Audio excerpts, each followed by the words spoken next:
Video games. Some stay at MSRP, some become really cheap, and some become really expensive. And the Nintendo Switch is no exception to that. I'm going to be talking about 5 more, yes 5 more, there is another video, Switch games that you should consider picking up now before you lose your chance to get them at a good price. Let's get into it. Yo, what is going on everyone, it's Ty here, and yes, you heard that right. I'm doing 5 more Switch games that you should be on the lookout for now to pick up, whether it is secondhand market or if it's still available, whatever. Get it while it's still not flaming hot where everyone wants it. Before I get into it, I just want to do a quick update. I started a Patreon recently, link in the description below. I did basically a little overhaul. Basically, better stuff. There's better options, and there's a totally reworked final tier where the big thing out of it is, you get to choose a video topic. Anything you want to see, boom. But with that out of the way, I recommend go checking it out, support the channel, and yeah, let's get into this number 5 here, which is Doom Eternal. Now, I tried, on my last list, I chose one limited run game, and I thought, hey, might as well just pick another one. I try to make sure I don't fill this list with limited run games, because if I was really realistically doing these, I'd be like, here, get this one, this one, this one, this one, and they all be limited run games. This one is Doom Eternal from Limited Run Games, because Doom Eternal, if you don't know, is a sequel to Doom from 2016. Doom 2016 actually did get put onto the Switch, and it's actually kind of expensive now. It's not like a $130,000 game, but more like it's still $60. I don't believe they even print it anymore, so it is kind of crazy to think about that. But Doom Eternal also got put onto the Switch. However, it did not get a physical release. There's this big thing where Doom Eternal actually this was during the peak of the pandemic, I would say, and Doom Eternal got its physical axed and they went digital only. I'm not really sure why they went digital only. I don't know if it's because of production. I think that's probably a very likely cause of it. I'm sure it's also a mix of just money. Doom Eternal was already coming on the Switch, was already coming out, Doom Eternal on other consoles and platforms, so it was probably just a money and time thing. But Limited Run Games is making it. Now, I'm saying to get this one because I think it's going to become a novelty type of item. Doom is a very popular franchise, and just the whole connotation of what having the physical version of this game really means is kind of big. I mean, this is something that was going to happen, then it didn't, and then it got picked up and happened again. I was honestly on the fence of it, and I picked it up mainly for said novelty. Now, I didn't realize this. If you're watching this the day this came out, you have pretty much today and tomorrow to get it, I believe. So otherwise, I'm sure people have it on the secondhand market. If you buy it right away, I'm sure it won't cost you more than $10-20. But yeah, I don't really know if I'd recommend this is the way you play the game, honestly. Like I said, I really view this as more of a novelty.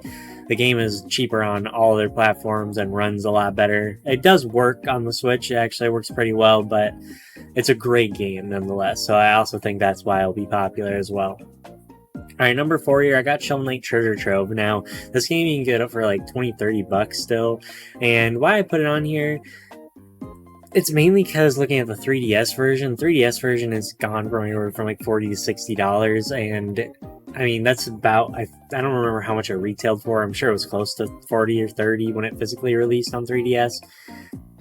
I just think Shovel Knight is definitely here to stay, definitely becoming a much more popular character. I mean, he keeps getting games. He's getting a new one really soon here actually, and I just think when, eventually when all these copies run out, people are still going to want it physically, and it's going to be out of luck. And this has all the games on it, all 4 campaigns. 4 campaigns? Yes, 4 campaigns.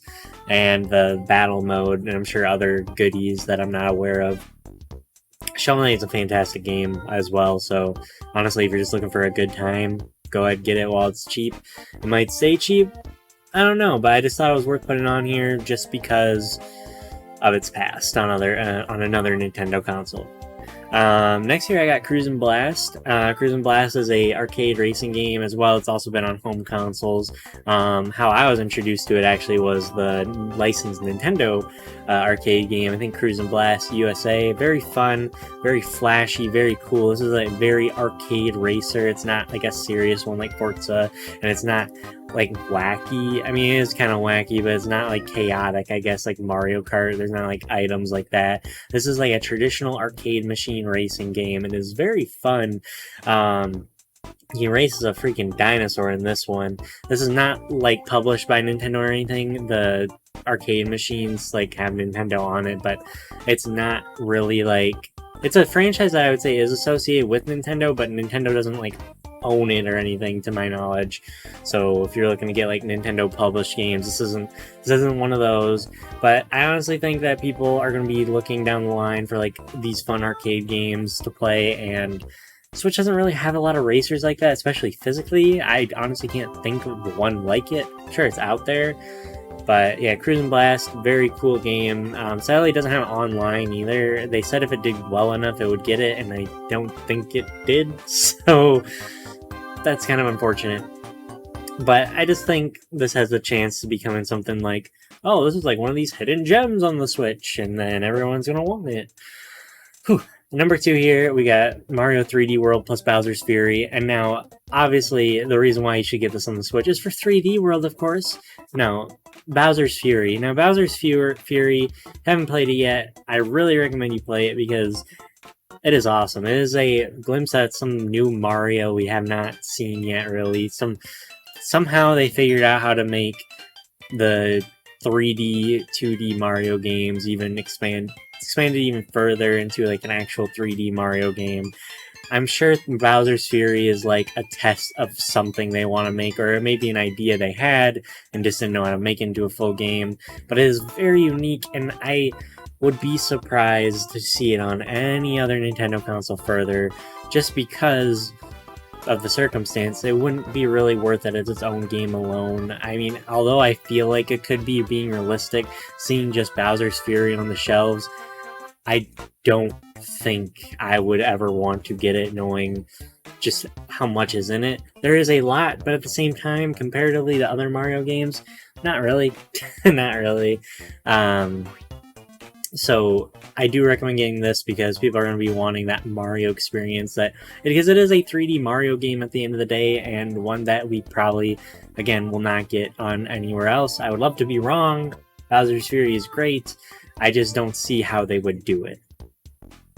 This game is still MSRP. I'm sure you can find it cheaper used, and probably some other places sell a little cheaper as well. Maybe look for it around the holiday times. It's probably going to be a big holiday seller, big family game. Yeah. Number 1 here, though, we got Live Alive. I'm not going to act like I'm this knowledgeable person on Live Alive. I just know that there's multiple campaigns, and it's a very popular, it's more of a big deal, is what I was about to say there.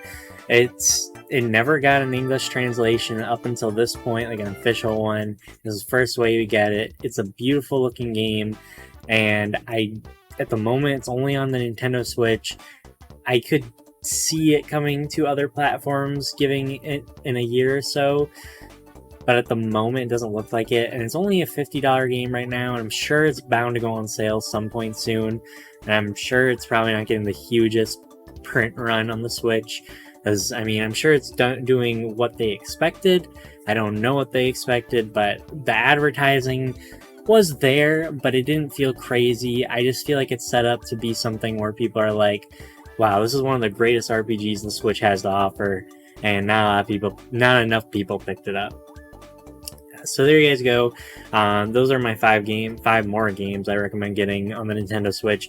Hope you enjoyed this video. Hope I gave you an idea what to get out there. And yeah, until next time, everyone, check those links in the description below. I got Patreon, Discord. Join the Discord. We have a lot of gaming conversations there, and it's a lot of fun. I also have a Twitch in the description below where I stream games. I don't stream them here because I'm fake. Yeah, I'm fake. Later, everyone.